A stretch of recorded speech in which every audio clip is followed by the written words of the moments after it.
tal? ¿Cómo están? Un placer saludarles. Estamos iniciando Salvando Vidas aquí por el Holding de Medios RCC.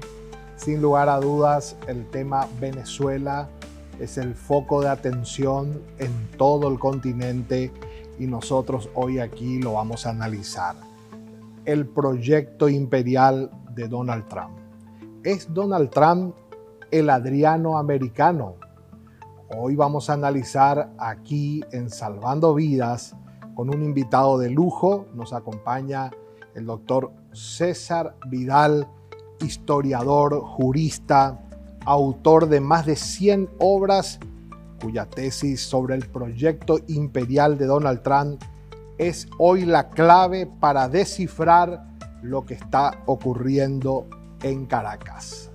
Así que disfrute del programa del día de hoy. Ya está con nosotros el doctor César Vidal, ya lo voy a saludar. Él se encuentra en Washington, nosotros aquí en Paraguay, y vamos a analizar. Así que tenemos un gran programa el día de hoy y le agradezco al doctor César Vidal por estar con nosotros. César, saludos, gracias por atendernos desde Washington. Un placer estar aquí con vosotros, Juan, y espero que tengamos unos minutos gratos y útiles. ¿Es el momento en que Donald Trump consolida finalmente su imperio, querido César? Bueno, yo creo que él intenta consolidar ese imperio americano. Yo creo que Donald Trump ha expresado, en general la administración Trump, un plan muy claro en un documento de finales de noviembre del año 2025 sobre la política exterior americana, y es un documento que empieza con una nota de realismo, de que Estados Unidos de alguna manera puede mantener la posición de única superpotencia del mundo, de mundo unipolar, monopolar. No es realista. No es realista porque efectivamente Estados Unidos no puede pretender una hegemonía única en el planeta, y lo único que ha conseguido durante estas décadas ha sido desgastarse y gastar recursos que son necesarios. ¿Cuál es la alternativa que plantea Donald Trump? Vamos a mantener, por supuesto, ese imperio americano, va a ser el imperio más importante, pero trazando un paralelo con el emperador Adriano, es un imperio que va a tener unos límites muy concretos. ¿Y cuál es la finalidad? Bueno, pues a diferencia de lo que se pensaba en 1991, cuando se colapsó la Unión Soviética y todo el mundo pensaba que habíamos llegado al fin de la historia, algunos lo pensaban. Francis Fukuyama publicó un famosísimo y equivocadísimo libro que se titulaba El fin de la historia. Donald Trump reconoce que la historia no se acaba, pero que sí es posible, y esa es la meta a la que él apunta, a que ese imperio americano sea el más fuerte, el más poderoso, el más potente durante las próximas décadas. ¿Cuánto durarán esas décadas? Si se va a conseguir el objetivo, ¿qué sucedería después de esas décadas? No lo sabemos, y tampoco Trump ni su administración se permiten especular sobre ello, pero sí adelantan que la meta de ese nuevo proyecto es mantener esa hegemonía americana en primer lugar durante las próximas décadas. Ahora, César, en tu reciente obra comparás a Donald Trump con el emperador Adriano. Adriano detuvo la expansión de Roma para consolidar sus fronteras. Podemos decir que la captura de Maduro es la primera piedra del muro que Trump está levantando para asegurar su dominio en el hemisferio occidental. Bueno, vamos a ver. Yo creo que el paralelo con Adriano que yo trazo en este libro es un paralelo bastante exacto. Adriano parte de una situación en la que Roma ha conseguido su máxima expansión territorial, pero él mismo se da cuenta de que esa expansión incluso tiene que retroceder en algún territorio para consolidar pacíficamente el imperio, para consolidar la estabilidad del imperio.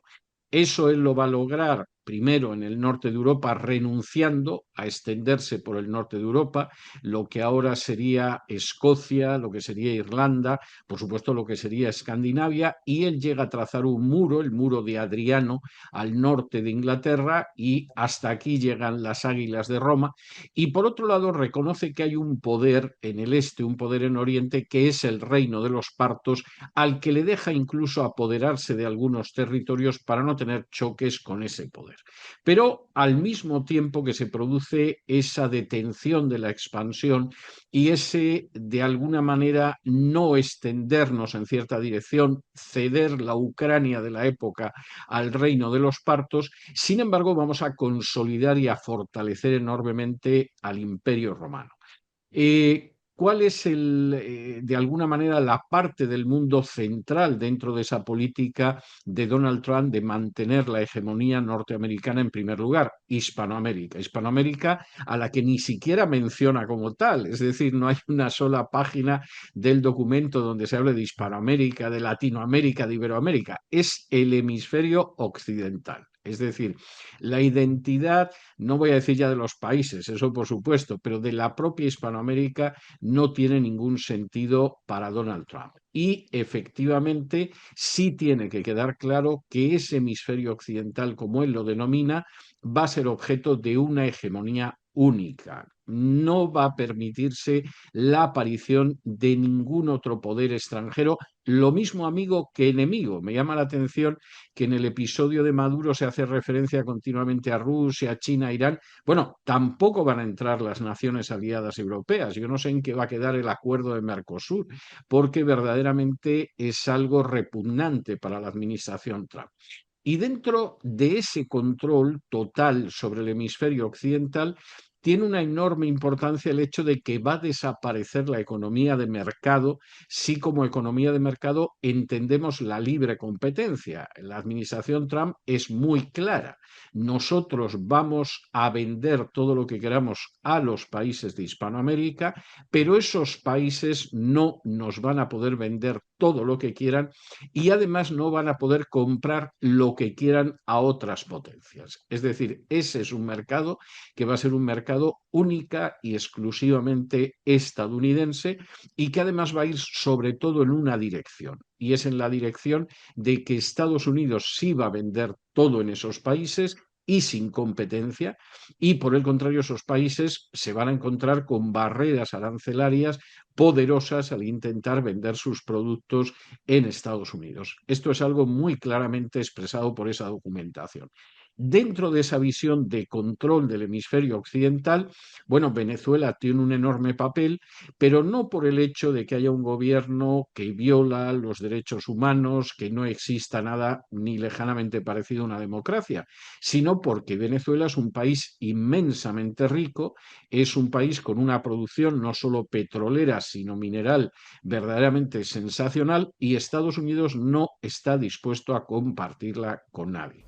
Y de Totalmente. hecho, yo creo que es muy significativo que una vez que se produjo la captura de Maduro, pues en las apariciones tanto de Donald Trump como de Marco Rubio, palabras como libertad, democracia, etcétera, las tienes que buscar con lupa para encontrarlas, pero en esa misma intervención te podían mencionar docenas de veces la palabra petróleo. Yo creo que era bastante claro lo que hay. Y es una de las primeras piezas para afianzar ese control sobre el hemisferio occidental, sin ningún género de duda. Ahora, César, usted afirma que el liberalismo global ha muerto. ¿Es este operativo quirúrgico en Caracas la prueba definitiva de que Washington ha sustituido la diplomacia multilateral por un derecho de fuerza puramente imperial? Bueno, esto es algo que ha reconocido hace apenas unas horas Donald Trump. Hoy los periódicos aquí en Washington y los medios de comunicación casi se desayunaban con la noticia de que Donald Trump ha dicho que no reconoce el derecho internacional y que el límite que tiene sus actuaciones políticas son su voluntad y su conciencia. Claro, esto es muy inquietante para el resto de países porque, claro, no sabemos dónde está el límite de la voluntad y de la conciencia de Donald Trump, aunque podemos quizás sospecharlo, pero esto es muy inquietante dentro de Estados Unidos. Hay que tener en cuenta que la operación de captura de Maduro es una acción de guerra, por mucho que se quiera disimular diciendo que es meramente una operación policial. Hombre, si estás utilizando al ejército, invades un país extranjero, etcétera, estamos hablando de una acción de guerra y constitucionalmente en Estados Unidos cualquier acción de guerra tiene que ser autorizada por el Congreso. El presidente no lo puede hacer. Es verdad que desde la guerra de Vietnam hasta aquí los presidentes cuando han podido han bordeado la legalidad y han intervenido militarmente, pero por regla general intentan por lo menos mantener las formas. Es decir, la invasión de Irak, la invasión de Afganistán, etcétera, pues siempre se ha llevado a cabo con un permiso del Congreso, como marca la Constitución americana. Si en estos momentos ese permiso del Congreso, pues el presidente va a estimar que no lo necesita, hemos entrado en un terreno legal y en un terreno constitucional que es muy peligroso y que puede acabar creando enormes tensiones dentro de los Estados Unidos. Ya no hablo solo de los peligros que puedan atravesar los países del hemisferio. Ahora César, Adriano se enfrentó a un Senado romano que consideraba corrupto. ¿Ves en este zarpazo geopolítico una victoria de Donald Trump demostrando que él sí puede ejecutar lo que la burocracia evitó durante décadas? Sí, a día de hoy sí. O sea, a día de hoy sí. Lo que pasa que es, yo creo, todavía muy difícil y resulta muy prematuro sacar las últimas consecuencias, porque a mí me cuesta creer que efectivamente el Congreso no va a reaccionar frente a esta situación. Es verdad que ahora mismo el Partido Republicano tiene una mayoría en el Senado y tiene una mayoría en la Cámara de Representantes, pero no sabemos lo que puede durar esto. Seguramente si ahora tuvieran lugar las elecciones de midterm que se tienen que producir a finales de año, los republicanos perderían las cámaras. Es decir, y no porque las ganen los demócratas, subrayo, los republicanos las perderían. Y sería así fundamentalmente por la desilusión del movimiento MAGA. Es decir, no porque la población de Estados Unidos esté basculando a favor del Partido Demócrata, sino porque hay un sector muy importante y un sector patriota de votantes del Partido Republicano que se siente muy desilusionado con algunos aspectos de la política de Donald Trump. Entonces, es muy posible, uno de los escenarios posibles es que los republicanos pierdan las elecciones de midterm. Hoy, ahora mismo las perderían, y entonces un partido demócrata con una mayor fuerza en el legislativo vaya a hacerle el final de la legislatura a Trump bastante difícil, incluso pueda pensar en un impeachment. Ese es un escenario totalmente posible. No ahora mismo en enero, pero que podría producirse hacia finales de año y hay que tenerlo desde luego en mente. César, el zarpazo en el tablero de Venezuela. Estamos ante una guerra geopolítica de alta intensidad tras la extracción de Maduro. ¿Qué movimientos se esperan, como China, Rusia? ¿Se retirarán del Caribe o estamos ante una fricción directa? Bueno, yo no creo que se vaya a producir una retirada.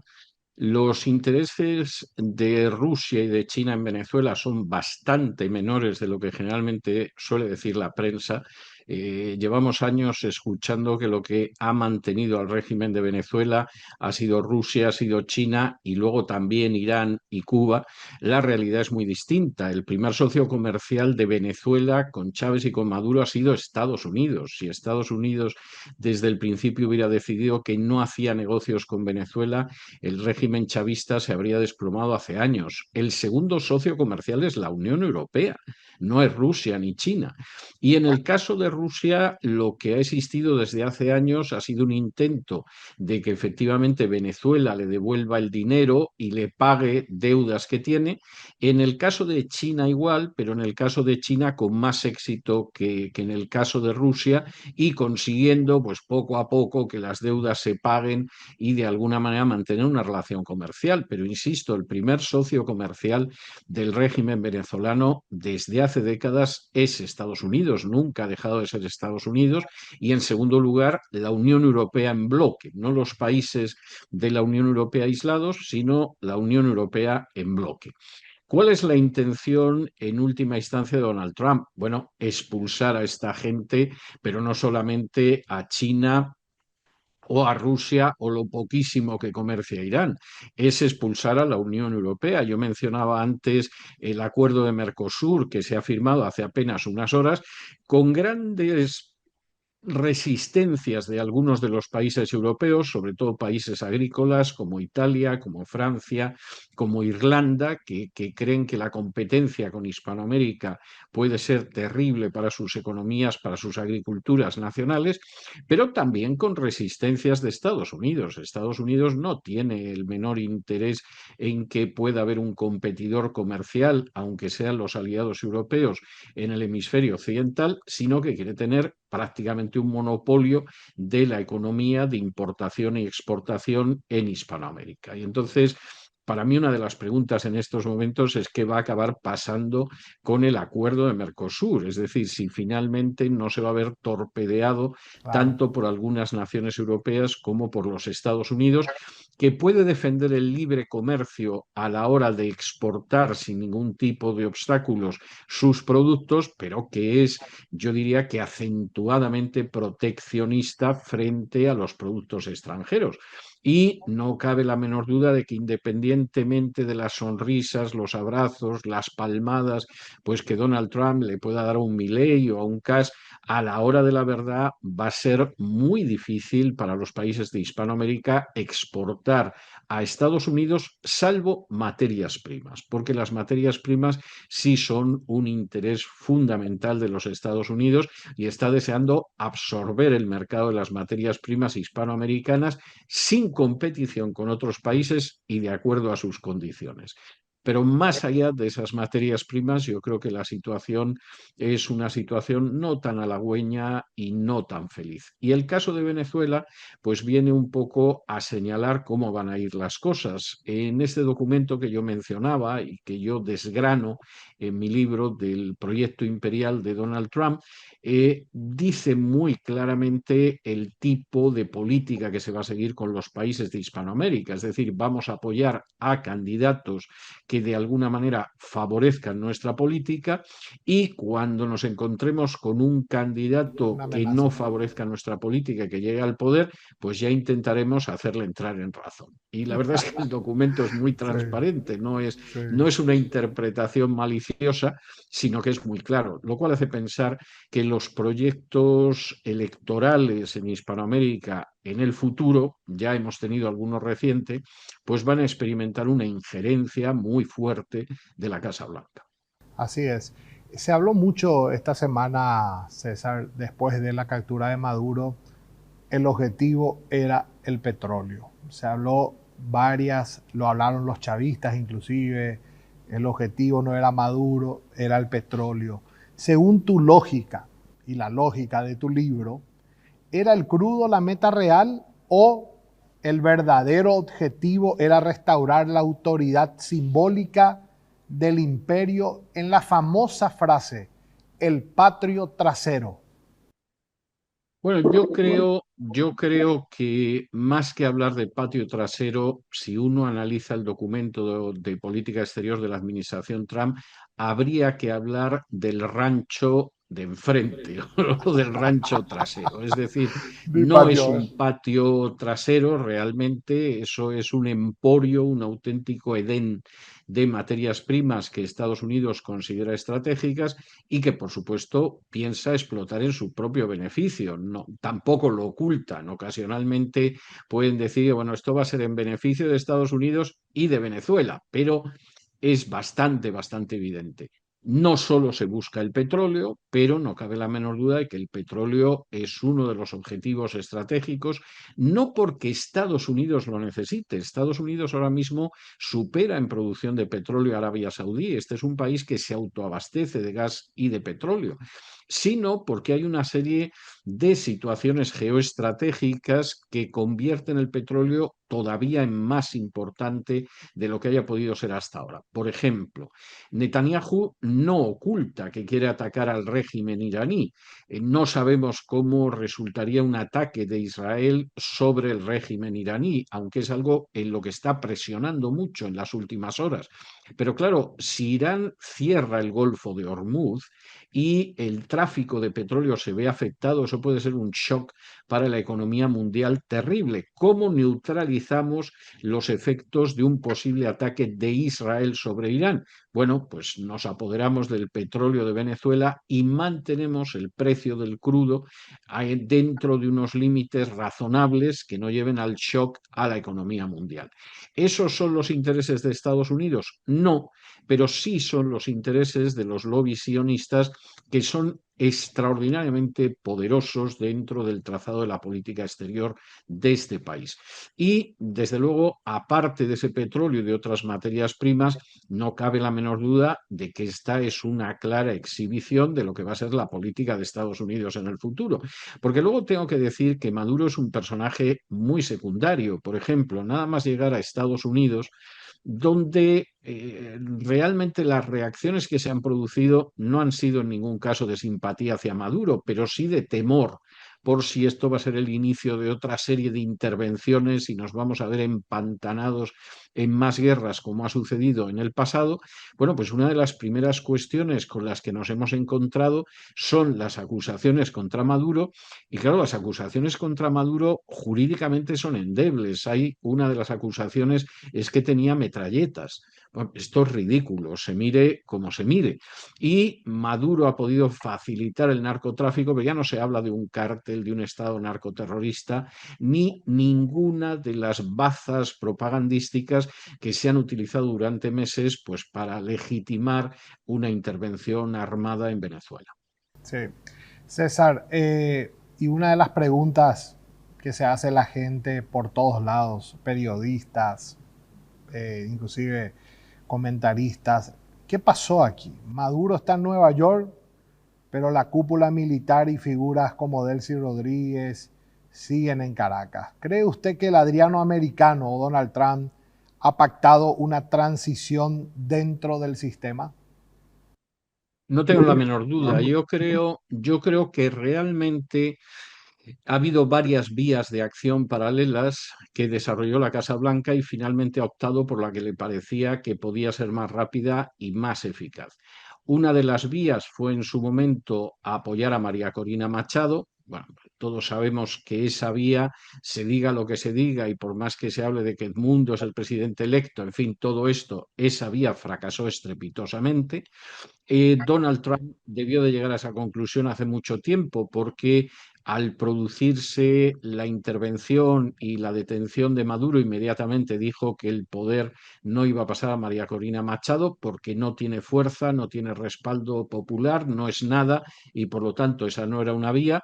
Yo me imagino que María Corina Machado debe estar todavía reponiéndose de la dureza de las palabras de Trump, Sí, pero son palabras totalmente. que se pueden acusar de severas, pero no de equívocas, ni mucho menos de medias palabras, ha sido muy claro, y al mismo tiempo que se llegaba a la conclusión de que la vía María Corina era un fracaso, como lo fue en su día la vía de Guaidó, pues el gobierno de Estados Unidos desarrollaba otras dos vías. Una era llegar a un acuerdo con Maduro para que Maduro se marchara, y ese acuerdo empezó a naufragar a finales del año pasado porque Maduro exigía el hecho de que se diera inmunidad a una serie de dirigentes del régimen, y la Casa Blanca esto no lo tenía tan claro. Sí estaban más avanzados en cuanto al lugar de exilio, el dinero que le permitían llevarse a Maduro, etcétera. Y había una tercera vía, que era simplemente convencer a figuras importantes del régimen para que entregaran a Maduro, que yo creo sinceramente que es lo que ha sucedido. Es decir, finalmente no vamos a derribar el régimen. Nuestro objetivo fundamental es el petróleo y las materias primas, que les han garantizado desde el minuto cero prácticamente. Y ahora pues vamos a empezar un proceso que vamos a ver hasta dónde nos lleva y lo que dura. Porque claro, esto puede durar lo mismo 6 meses que 2 años, que 3 años. Es algo que en última instancia va a quedar a criterio de lo que decida la administración Trump. Y mientras tanto, pues todo lo que es el sistema chavista se mantiene en pie, y, por supuesto, la gente que dirige esa transición, que no sabemos cuándo ni cómo se va a dar, pues sigue siendo la misma gente del chavismo. Yo creo que esto es evidente. para la gente que había puesto todas sus esperanzas en una caída rápida del régimen por acción de Donald Trump, esto es muy frustrante, pero están intentando también tragar la píldora amarga diciendo que bueno, que esto va a ser rápido, que era la mejor forma de hacerlo. Bueno, eso de que era la mejor forma de hacerlo lo han descubierto ahora, porque hasta hace unos meses la mejor forma de hacerlo era que Edmundo asumiera la presidencia. O sea que Totalmente. esto lo han debido de descubrir muy recientemente. Pero yo creo que hubo un pacto, que ese pacto incluyó la entrega de Maduro y que además estuviera totalmente sin defensa cuando llegaron las fuerzas americanas, y que ese pacto implica que se va a prolongar en el poder el núcleo duro del chavismo, que ya de entrada ha entregado el petróleo y las materias primas a las empresas de Sí. Estados Unidos. Y esto es tan claro y tan evidente que Donald Trump no informó al Congreso de que iba a intervenir en Venezuela, pero sí se reunió con los jefes de las grandes empresas petroleras de Estados Unidos para informarles de que iba a intervenir en Venezuela. Me Prepárese, le parece digo. que y además esto lo ha dicho el propio Trump, no Sí, es una suposición maliciosa mía. De manera que yo creo que es evidente lo que se perseguía y, sí. al menos de momento, insisto en ello, no cabe la menor duda de que ha sido un éxito. Luego ya veremos cómo se va desarrollando todo. El efecto dominó y el destino de Cuba. Cuba ha perdido su pulmón petrolero y a 32 de sus hombres en el operativo. ¿Es Cuba la próxima pieza en caer o, siguiendo la estrategia de Adriano, Trump prefiere dejar que la isla se hunda por asfixia económica? Bueno, vamos a ver, la situación de Cuba es una situación ya de por sí dramática desde hace mucho tiempo. No cabe la menor duda de que las remesas que recibía de petróleo de Venezuela se acaban, lo más seguro es que esto se acaba, y eso va a dificultar todavía más la situación dentro de la isla. Ahora, esto significa que va a caer el régimen cubano y significa que, aparte de caer el régimen cubano, Estados Unidos tiene interés en ello. Eso es bastante más discutible. Yo creo que no es imposible la caída, simplemente porque tiene enormes dificultades para sostenerse, pero yo personalmente tengo dudas de que tanto demócratas como republicanos durante décadas hayan tenido el menor interés en la caída del régimen cubano.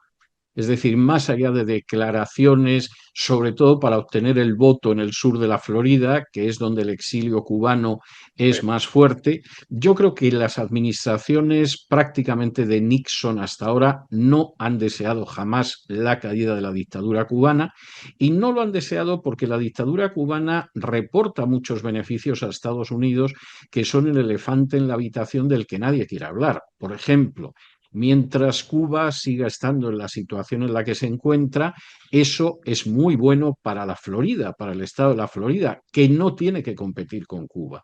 Una Cuba que fuera libre y se desarrollara sería un formidable competidor contra el estado de la Florida. Y yo creo que es bastante dudoso, piense lo que piense el exilio cubano, que ninguna administración republicana o demócrata esté dispuesta a arruinar la economía de la Florida en favor del desarrollo de Cuba. Esa es una de las primeras cuestiones. Segundo, aunque es verdad que Cuba realiza una labor de subversión en distintas partes del continente hispanoamericano, esa labor de subversión no es ni una sombra de lo que pudo significar en los años 60, en los años 70 e incluso en los años 80. Y por el contrario, tiene un efecto beneficioso, aunque esto pueda sonar cínico, para los Estados Unidos. Y es que cada vez que se produce una situación de tensión en Hispanoamérica, el dinero hispanoamericano va a los bancos de Estados Unidos. Es decir, en ese sentido, Cuba, lejos de perjudicar a los Estados Unidos, lo beneficia de maneras muy indirectas el actual régimen. Si en medio de esta situación y con vistas a ganar unas elecciones de midterm que tiene muy difíciles, Donald Trump decide que va a derribar el régimen cubano para asentar sobre todo lo que sería la Florida en cuanto a la representación en la Cámara de Representantes. No es imposible, es una posibilidad. pero yo sinceramente creo que los inconvenientes para Estados Unidos de derribar al gobierno de La Habana superan con mucho a los beneficios que obtiene de que se mantenga esa dictadura en Cuba. Esto lo podría desarrollar mucho más, pero seguramente nos iba a desviar bastante. Y en ese sentido yo creo que hay una posibilidad, pero yo no apuntaría a una certeza. Es más, cada vez que el régimen cubano se ha acercado a desplomarse y en los últimos años se ha acercado en varias ocasiones, quien lo ha sacado de esa situación ha sido la administración que estaba en la Casa Blanca. Y no solo eso, la Casa Blanca podría acabar en apenas unos días con el régimen cubano simplemente prohibiendo las remesas de dólares que envían los cubanos en el exilio a la isla todas las semanas. El gasto corriente del Estado cubano es algo inferior al dinero que envían en remesas los cubanos de la Florida a la isla. Bastaría con impedir totalmente esas remesas y el Estado cubano quebraría de manera total. Y sin embargo, ese coste, que podría ser, por ejemplo, en votos, no lo ha querido asumir ninguna administración. Insisto, no solo los demócratas, sino también los republicanos. De modo que la posibilidad existe, pero a mi juicio es una posibilidad muy pequeña. También, y esta es otra razón muy importante, porque aunque los cubanos de la isla quieran insistir en su importancia internacional y los cubanos del exilio también quieran insistir en esa importancia internacional, aunque viéndola de manera negativa, la verdad es que el peso en estos momentos de Cuba en el tablero internacional se acerca a cero. Totalmente. Y César, ¿y qué le queda a Cuba en este momento sin Maduro, sin Venezuela? ¿Quién podría ser un aliado del régimen México, cubano? México, y yo no creo realmente que México esté dispuesto a dejarse presionar demasiado por Estados Unidos. Por supuesto, México, por supuesto, el Brasil también. Es decir, vamos a ver, yo insisto mucho en que el peso de Cuba en Venezuela ha sido mucho menor de lo que se piensa. Ha tenido un peso, sí, enviaban médicos, enviaban agentes de inteligencia, asesores militares, pero el peso era un peso muy limitado y lo que recibía, sobre todo después de que la crisis económica se cebó con Venezuela, pues fue muchísimo menos. Es decir, Cuba tuvo una época dorada en sus relaciones con Venezuela cuando todavía vivía Hugo Chávez y cuando además la economía venezolana iba bien. En el momento en el que se produce el pacto entre el presidente Obama y el rey de Arabia Saudí para aumentar artificialmente la producción de petróleo y por lo tanto se produce una caída del precio del petróleo, Venezuela entra en una crisis económica galopante. Si los gobernantes de Venezuela hubieran sido honrados y competentes, ya la caída del precio del petróleo, que significaba más del 90% de sus exportaciones, hubiera sido un golpe durísimo. Pero como además eran corruptos e incompetentes, bueno, pues no han conseguido levantar esa situación, pues por lo menos desde el año 2015. Esa es la realidad de Venezuela. Y entonces, en la época en que todavía Venezuela tenía prosperidad, el petróleo tenía un precio elevado, gobernaba Chávez, para Cuba fue una auténtica bendición. En el momento en el que Venezuela entró en dificultades económicas, la ayuda que han recibido la han seguido recibiendo, pero ya ha sido una ayuda muy con cuentagotas. César, una pregunta que no estaba en el guión, pero tiene que ver con este tema y me la hicieron un montón de veces.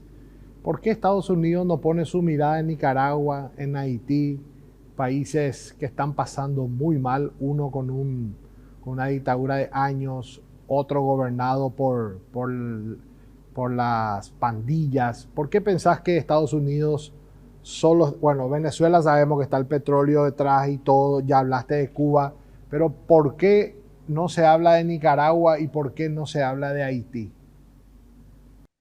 Bueno, yo creo que casi tú mismo, Juan, te has respondido. Nicaragua no tiene petróleo.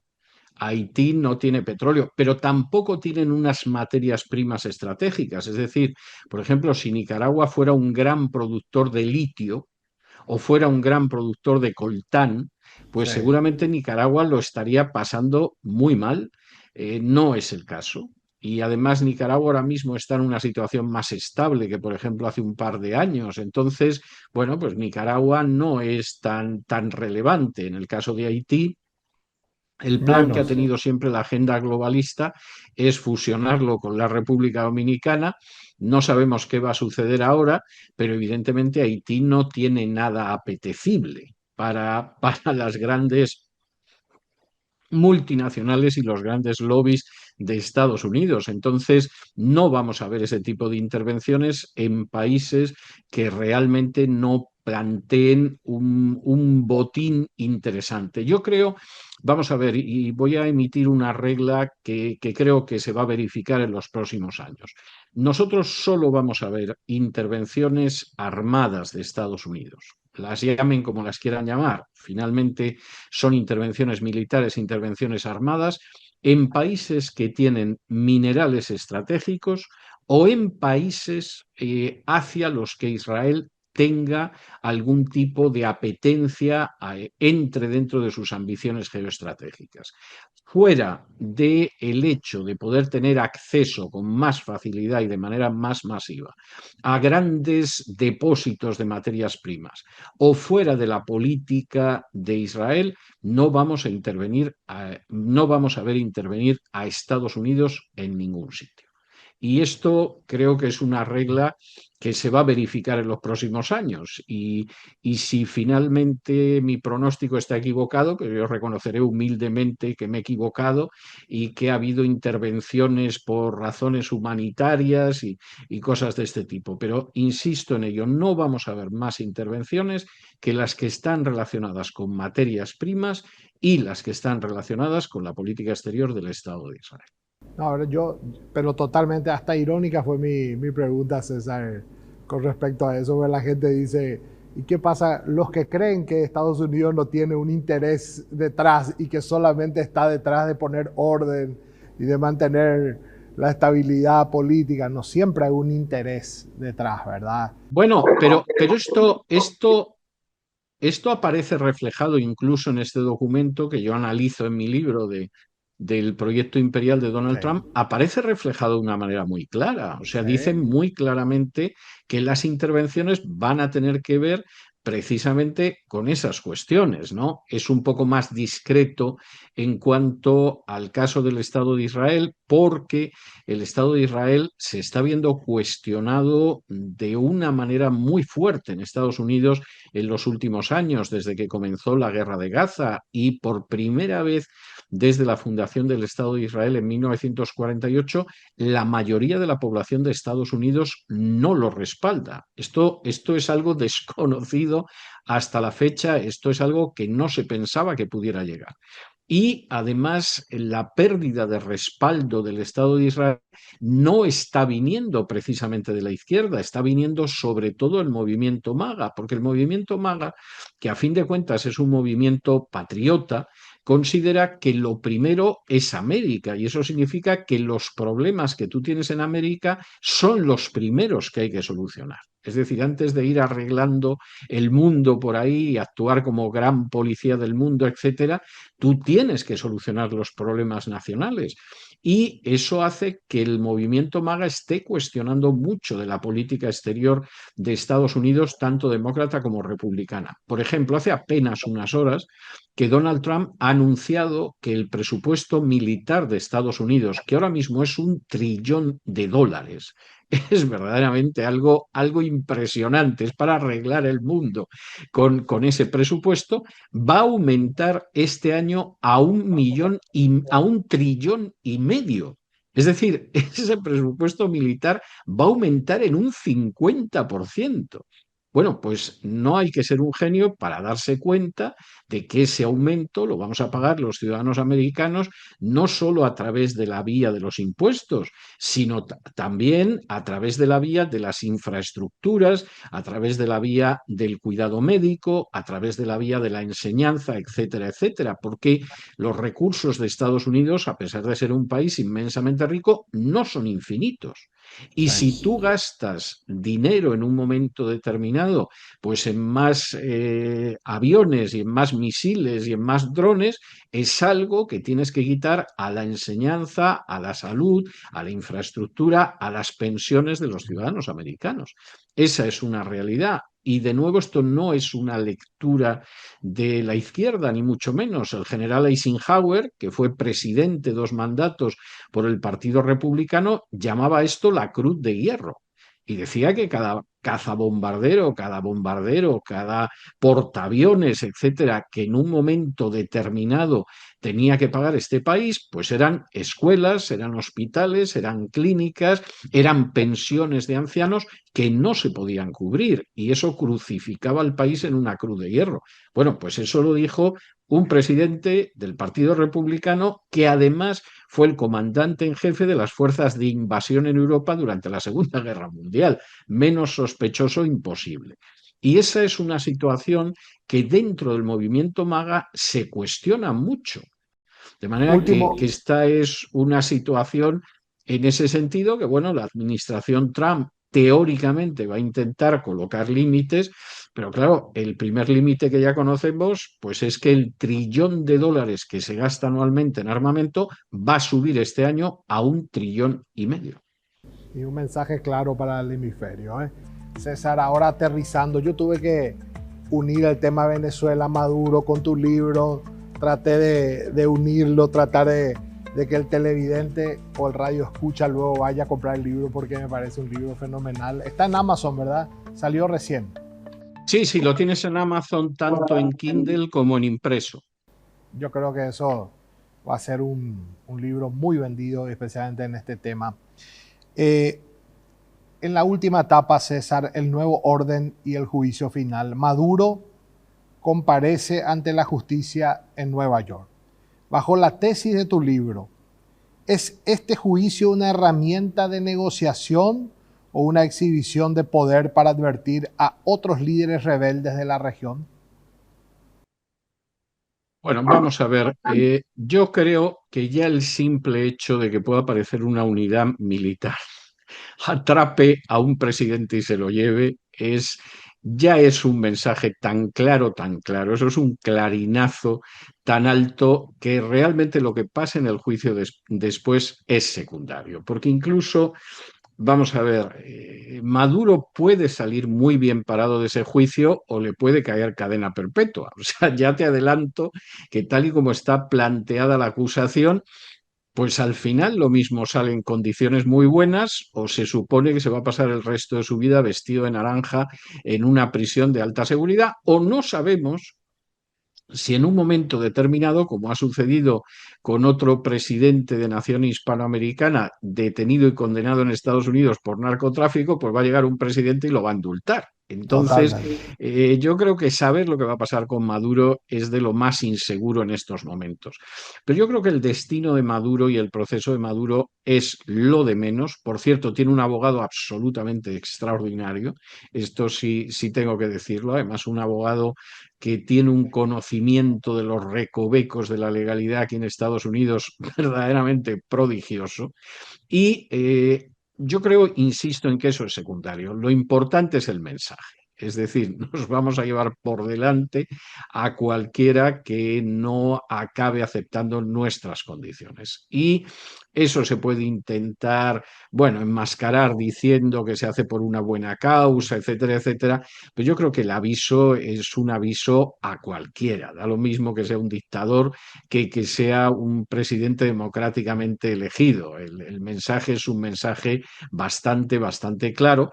No quiere eso decir que la operación se vaya a repetir en el futuro, pero sí es una demostración de que estamos dispuestos a llegar hasta el final, como es entrar en un país sin el permiso exigido del Congreso de los Estados Unidos y llevarnos a esa persona tranquilamente. Totalmente. Y decime con respecto a este punto, Petro bajó los decibeles porque Petro estaba con todo, tirando mensajes. Luego apareció un tuit de que hablaron y ahora Petro, que está sancionado, se va a reunir en la Casa Blanca.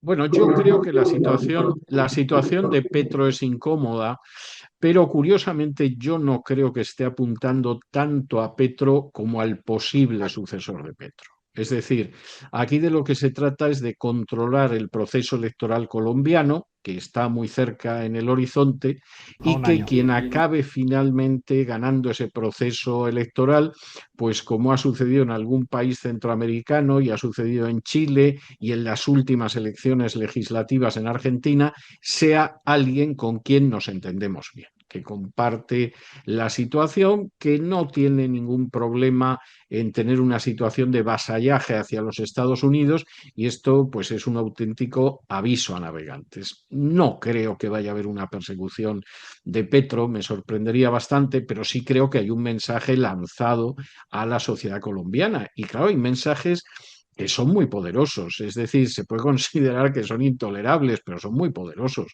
Que una sociedad como la Argentina, que se diga lo que se diga, no consigue salir del todo del marasmo económico en que se encontraba, pues de pronto te digan que te van a cerrar el grifo de los dólares, pues es una situación muy angustiosa. O sea, y eso hay que reconocerlo. Que una sociedad como la boliviana en un momento determinado te lance en el mismo mensaje con la dificultad enorme que atraviesa en estos momentos Bolivia, pues es un mensaje muy poderoso, porque en mayor o menor medida son naciones muy dependientes y que no han conseguido además todavía hacerse con un socio comercial que pueda sustituir a Estados Unidos. Los países de Hispanoamérica que tienen, por ejemplo, como primer socio comercial a China, todavía son una minoría. Y además, supuestamente aquí va a haber una lucha muy fuerte en los próximos tiempos. Claro, en un momento determinado que tu país, que está arruinado, endeudado, etcétera, le llegue un mensaje diciendo, si no votan ustedes en la buena dirección, se encuentran ustedes desamparados en este mundo, es muy difícil enfrentarse con un mensaje así. Totalmente. César, para terminar, ¿cómo ves a Venezuela en los próximos meses? ¿Ves una reconstrucción democrática real o el inicio de una era de protectorados donde Washington dicte las condiciones? ¿Cuál es tu análisis?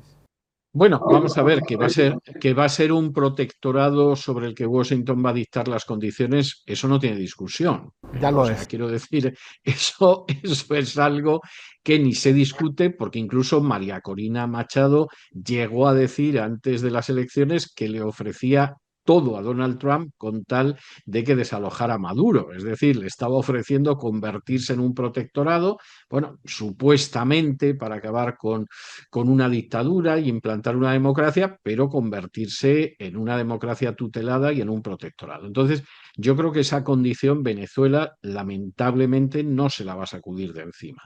La cuestión está en lo que va a durar este periodo de transición, porque evidentemente yo creo que el chavismo no tiene el menor deseo de desalojar el poder. Creo que va a alargar bastante tiempo el periodo de transición, y el que se llegue a un periodo de transición y haya unas elecciones libres, etcétera, etcétera, no significa que el chavismo vaya a desaparecer, ni mucho menos. Es decir, Claro. puede conservar perfectamente una parte del poder local, puede seguir teniendo un peso político muy relevante, y desde luego los que ven la desaparición del chavismo y los chavistas, me gustaría compartir su optimismo, pero yo creo que no pasa de wishful thinking, de pensar lo que desearíamos que va a suceder. Y para mí la gran pregunta está en lo que va a durar este periodo en el que el chavismo sigue teniendo el 100% del poder político en Venezuela. Que las materias primas ya están saliendo hacia Estados Unidos, eso lo ha anunciado Marco Rubio, lo ha anunciado Donald Trump, eso no tiene discusión. Pero los cambios que pueda haber, esto puede durar tiempo, e incluso después de ese tiempo, yo no creo que haya ninguna garantía de que el chavismo como tal vaya a desaparecer. ¿Tú no ves de aquí a unos próximos meses a González asumiendo la presidencia? Yo creo que eso es difícil de saber, yo creo que es difícil, yo creo que realmente los chavistas van a alargar lo más posible el proceso de transición. van a jugar una carta que la está jugando gente de la oposición venezolana para justificar el fracaso que han tenido, porque esto se mire como se mire, es un fracaso. Aquí no ha vuelto María Corina aclamada, aquí no ha vuelto Edmundo tomando posesión. El mismo Marco Rubio ha dicho que Edmundo no es el presidente porque esas elecciones fueron ilegítimas. O sea, no se puede realmente deslegitimar más a la oposición venezolana de lo que lo ha hecho Marco Rubio. Entonces, yo creo que, desde luego, la cuestión de las materias primas y en especial el petróleo ya está encauzada y ahora vamos a ver lo que puede durar la situación esta de supuesta transición y, sobre todo, el argumento que va a jugar el chavismo, la carta que va a jugar, es decir, es que si nos vamos nosotros esto se va a desplomar como Irak, esto va a ser el caos, es mejor que nosotros vayamos pasito a pasito avanzando hacia un régimen de libertad. Y como buena parte de la oposición, al ver que ha sido despreciada por Trump y que no les ha hecho el más mínimo caso, pues están utilizando el mismo argumento, bueno, pues Trump ha hecho lo mejor, esto necesita su tiempo, es verdad que no tenemos peso en las instituciones, pues esto puede durar años. O sea, no, Ahora, sí. yo sinceramente, si tuviéramos elecciones libres en Venezuela este año, me quedaría muy sorprendido. Sí, totalmente. Finalmente, César, ¿es este zarpazo el inicio de una nueva Pax Americana o el último gesto de un imperio que intenta evitar su propia decadencia consolidando su frontera? Yo creo que las dos cosas, yo creo que las dos cosas es una nueva edición de la Pax Americana en un imperio que efectivamente es consciente de que por primera vez está en peligro como primera potencia mundial desde 1945. Estamos hablando de 80 años, no es un ciclo pequeño, pero tampoco es muy grande si se compara con otros imperios, y que por supuesto tiene intención de mantener esa posición hegemónica y para mantenerla, teóricamente al menos, tiene que adoptar este tipo de acciones. Yo personalmente creo que algunas de las acciones de Trump son inteligentes de cara a poder sustentar para las próximas décadas el imperio, como él habla de las próximas décadas. Creo que, sin embargo, hay otros aspectos que son muy peligrosos para esa subsistencia. Por ejemplo, la manera en que en buena medida la política exterior de Estados Unidos está muy determinada por los lobbies sionistas en Estados Unidos. Eso no siempre se compagina con los intereses de Estados Unidos. También el hecho de que hay lobbies americanos que tampoco está muy claro que sus intereses coincidan con los de Estados Unidos, ¿no? Y ese posiblemente sea el talón de Aquiles de una política que pretende mantener al imperio durante varias décadas, literalmente es lo que aparece en el documento, la idea de las próximas décadas, pero que al mismo tiempo, si no abandona determinadas conductas, lo va a tener muy difícil. Incluso estas medidas de limitación de intervención, de control de ciertas partes del mundo, pues podrían tener éxito de no ser por otro tipo de condicionantes que lastran excesivamente la búsqueda de esos resultados. Te agradezco mucho, César. Extraordinario, un análisis que va a quedar ya en todas las plataformas, luego en Spotify también para que la gente lo pueda volver a escuchar. Te deseo el mejor de los éxitos, que este libro que estás presentando sea un gran éxito, pero por sobre todo que ayude a orientar, a tener una lectura, una comparación muy buena que hiciste en este libro. Te agradezco, César. Ha sido un placer, Juan, a tu servicio para cualquier otro momento. Gracias. Señoras y señores, esto fue Salvando Vidas por el Holding de Medios RCC. Hoy nos acompañó desde Washington César Vidal. Gracias.